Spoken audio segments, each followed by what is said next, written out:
Okay, so let's unpack this. We usually think of prayer as something soft, you know. Right.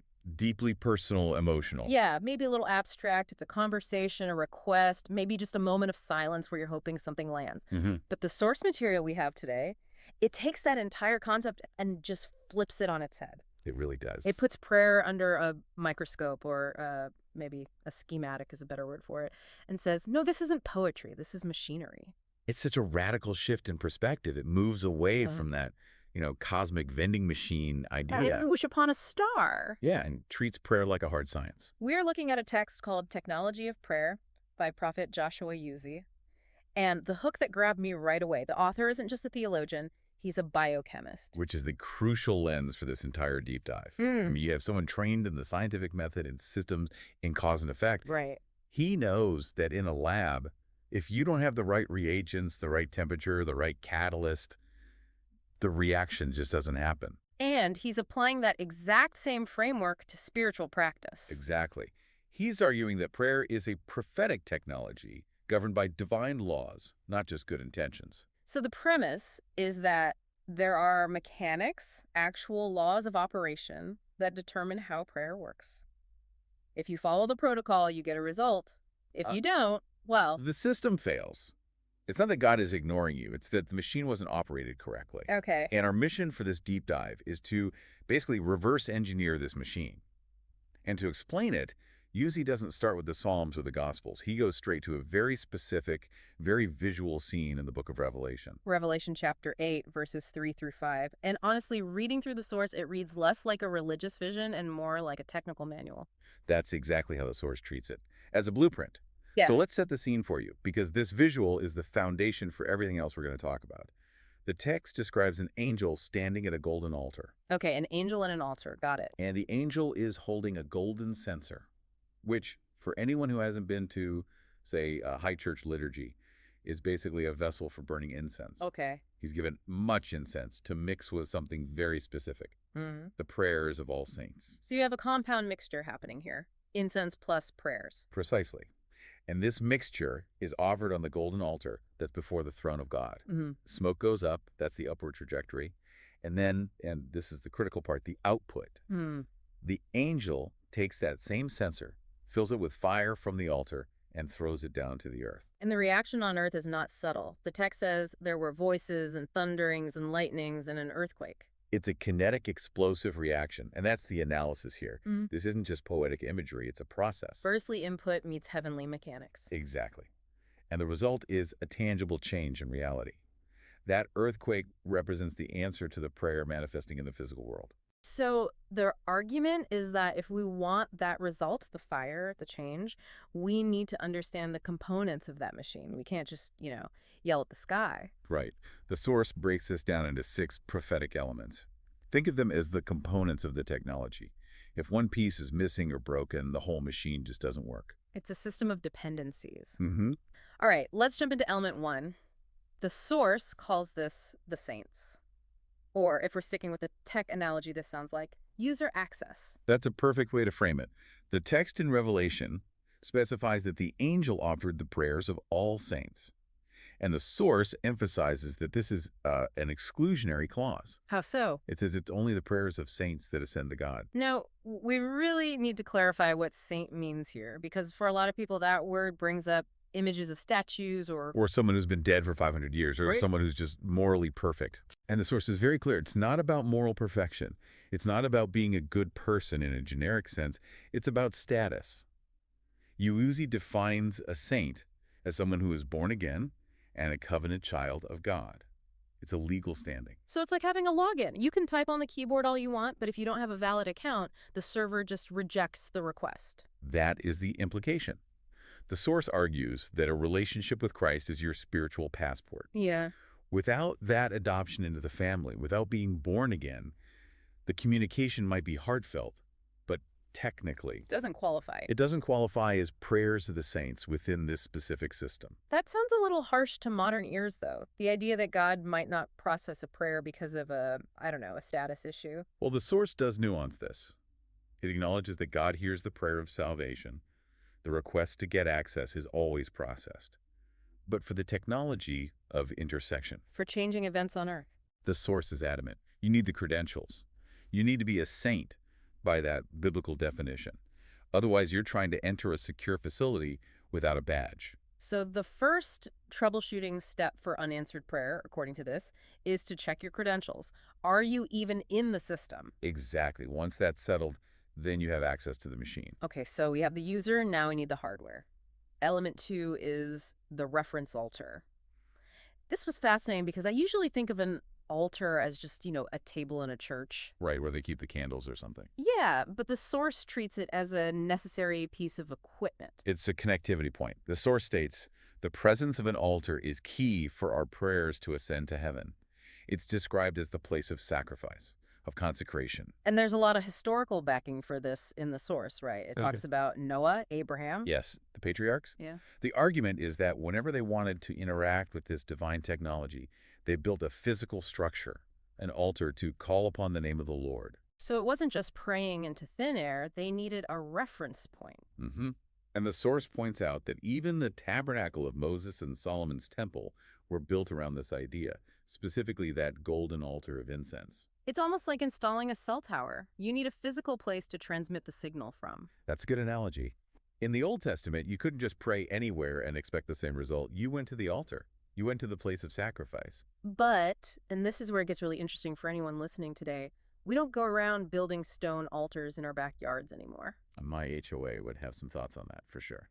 So what is the reference altar for the user today? That's the pivot to the new covenant. The source identifies the finished work of Jesus Christ and the cross as the ultimate permanent altar. So when people pray in Jesus' name, they aren't just tagging a signature at the end of a letter. No, and the source is, really clear on this. Praying in his name is the act of connecting your prayer to that reference altar. It's anchoring your request to the sacrifice of Christ. The source argues that for the technology to work, the signal has to be routed through that specific altar. It basically says that the cross is the server that never goes down. Correct. And any prayer not routed through that server, not anchored in the finished work of Jesus, lacks the hardware support to reach the throne. Okay. User, check.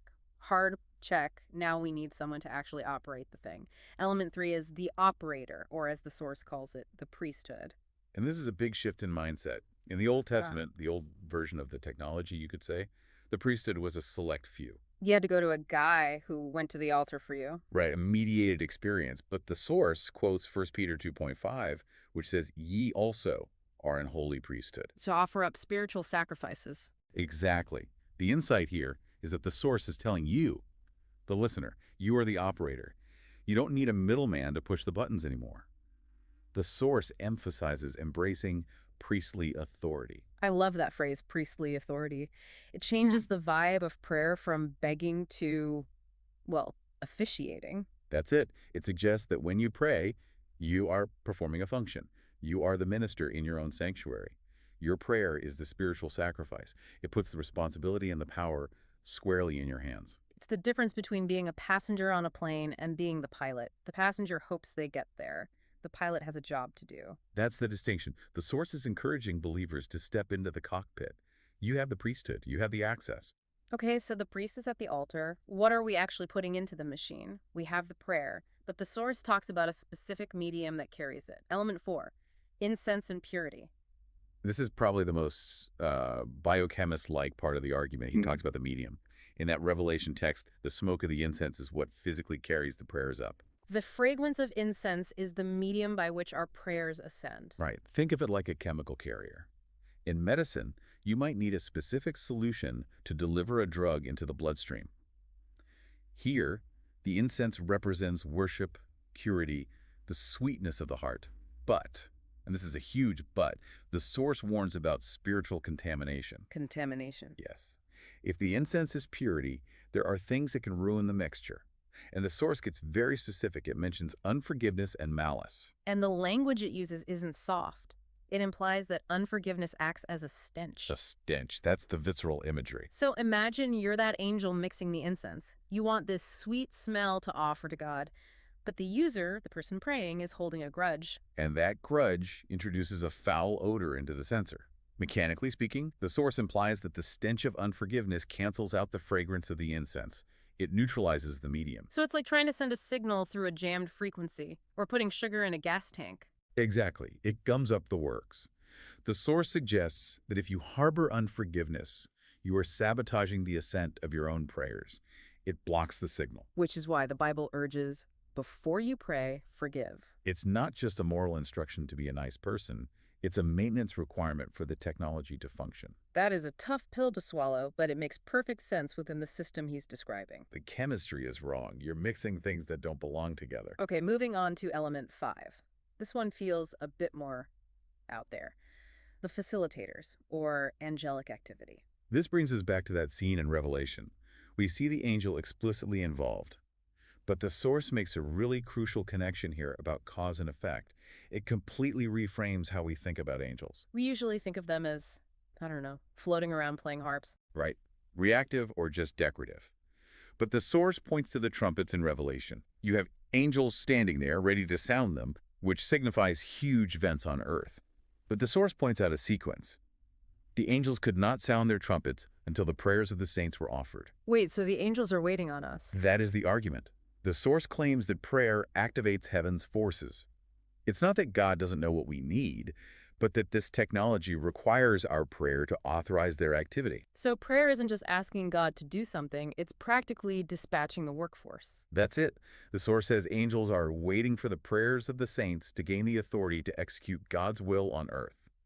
It reframes prayer as a mobilization order. You are giving the facilitators the green light. Which implies that if we stay silent, Then the workforce stays idle. The angels remain on standby.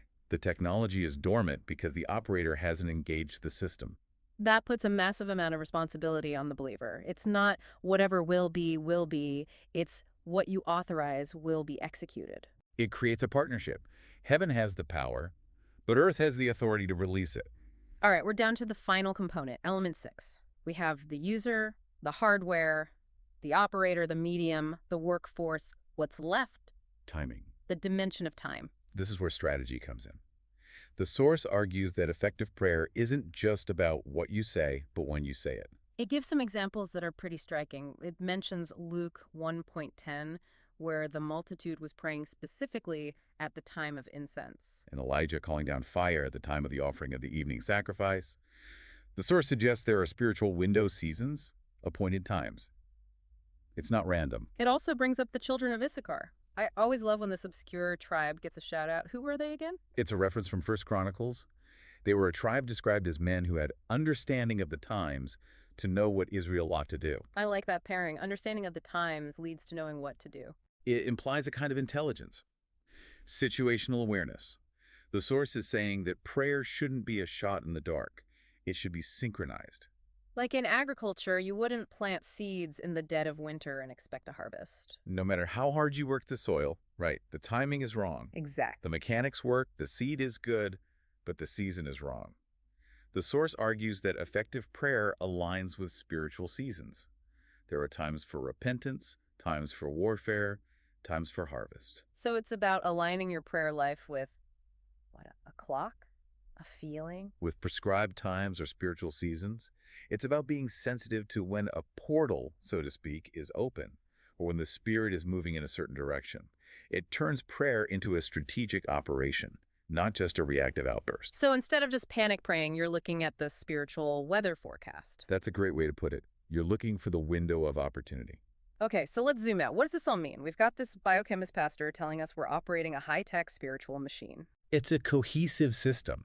That's the big takeaway. You can't just pick and choose. You can't just have the user without the incense. Right, let's just run through it one last time to lock it in for everyone. You have the saint, that's the valid user, standing at the altar, the finished work of Christ, operating in their priesthood, taking authority. Offering incense, which is prayer mixed with purity, free from the stench of unforgiveness. Which then mobilizes the angels, the facilitators on standby. All done at the right time, using strategic wisdom. And when all those lights turn green, when that circuit is complete. Then you get the result from Revelation 8. The angel fills the censer with fire and casts it to earth. The fire of God falling. That's the promise of the source material. It's not just about feeling better. It's about earthquake-level impact. Changes in reality. The biochemical reaction completes, and the product is delivered. It really forces you to look at your own prayer life differently. Instead of wondering